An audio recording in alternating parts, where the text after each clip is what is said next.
یہاں بھی ہو جائیں گے. اس پتھر کی سیدھ میں کیوں جا کر نفل پڑھتے ہیں؟ کچھ تو اس پتھر میں ہے نا. ہمیں دلیل قرآن مجید دیتا ہے. دعائے ابراہیمی چل رہی ہے. اب کیا بنا؟ ربنا وابعث فیہم رسول. اب مستری کی حیثیت سے خلیل اللہ بلندی پر ہیں. ربنا وابعث فیہم رسول. نیچے کون ہے؟ مزدور کی حیثیت سے اسماعیل علیہ السلام. اللہ ابراہیم علیہ السلام کے کلمات کو کوٹ کر ربنا واب اللہ ان میں سے ایک رسول بھیج.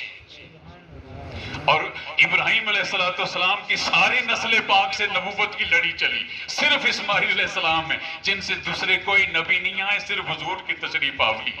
قرآن مجید کے یہی تو امور ہیں جن کو سمجھنے کی ضرورت ہے. رب کہہ رہا ہے ابراہیم علیہ السلام کی زبان سے ربنا وابعث فیہم رسول. مولا میرے اس بچے کے مقرب متبرک نسب سے ایک رسول پیدا فرما. اس پر ڈاکٹر صاحب نے کہا میرا وجدان کہتا ہے اللہ کی عزت کی قسم اس وقت پتھر کو بھی وجد آ گیا ہوگا. اور اللہ نے پتھر کو حکم دیا کہ میرا خلیل میرے محبوب کی میلاد کی دعا مانگ رہا ہے. یہ یادگار لمحہ ہے، اس کو نرم کر، اس کو محفوظ کرنے کے لیے نرم ہو جا تاکہ یہ لمحات امر ہو جائیں. وہ لمحات امر ہوئے. وہ لمحہ ربنا وابعث فیہم رسول، مولا ان میں سے رسول بھیج. این اس لمحے وہ پتھر پر نشان ثبت ہو گئے اور وہ میلاد کی نشانی بن گیا. پھر اسے اٹھا کر کعبے کے سین میں فٹ کر دیا، نظم کیا. کسی کو جرت آج تک نہیں ہوئی کہ اس کو اٹھا کر باہر کر دیا. یہاں تک آ گئی میلاد کی دعا. اب حضور علیہ السلام کی میلاد ہوئی. اب آمد کی دعا مانگی جا رہی ہے.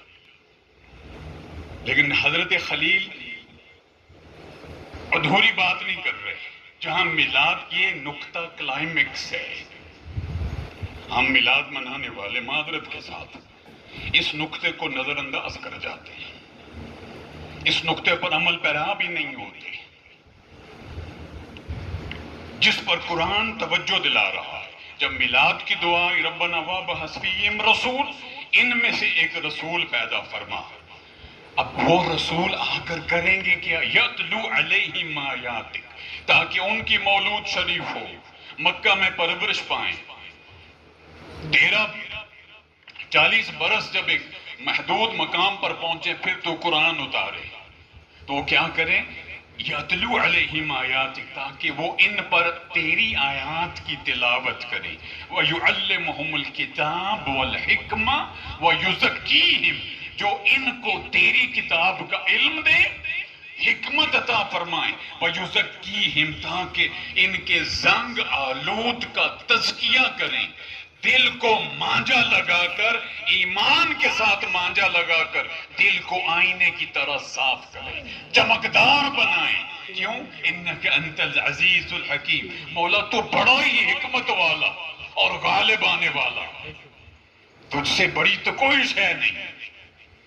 حضور کی میلاد کی دعا مانگی اور آگے مقصد میلاد کا بیان کیا کہ آئیں گے، آ کر تیری آیات کی تلاوت کریں گے، تیرے قرآن سے لوگوں کو تیری آیات سے حکمت سکھائیں گے، تیری آیات کا علم عطا فرمائیں گے. پھر زنگ آلود، گناہ آلود، ظلمتوں سے بھرے دلوں کو تیری قرآن کی آیات اور اپنے وجود پاک اور اپنے پاک وجود کے ساتھ، اپنے مطہر وجود کے ساتھ، اپنی زبان وجود کے ساتھ، اپنے فرمودات کے ساتھ، مولا ان دلوں کو مانجا لگا کر ہر چیز زنگ پاک کر کے ایمان کے ساتھ اس کو چمکدار اور روشندار بنائیں گے، تاکہ ایسا روشن دل بنے کہ جس کے اندر جہاں تو نے بسنا ہے وہ جگہ پاک ہو، تیرے سوا وہاں کوئی اور بس نہ سکے. یہ ہے فلسفہ میلاد کا قرآن مجید کی 3 آیات کی روشنی میں. بات آپ کو سمجھ آ گئی؟ کوئی سوال ذہن میں آتا ہے؟ یہاں سوال بنتا ہی نہیں. وجہ بظاہر 3 آیات ہیں لیکن اللہ رب العزت نے خود ہی اپنے ہی خلیل جن کی نسل پاک سے مولود ہونی تھی انہی کی زبان سے وہ دعا کوٹ کر دی قرآن میں کہ یہ رہا مولود کا فلسفہ، یہ رہی میلاد کا فلسفہ۔ اب آ گیا جی میلاد مناتا کون ہے، فلاں کرتا ہے فلاں، بات وہی آتی ہے۔ بھائی ہمارا ایمان ہے، ہمارے نصیب ہمارا مقدر، ہم مناتے ہیں۔ تم نہیں مناتے نہ مناؤ، تمہارا مقدر تمہارے نصیب۔ اور آخری بات، توحید کس کو کہتے ہیں؟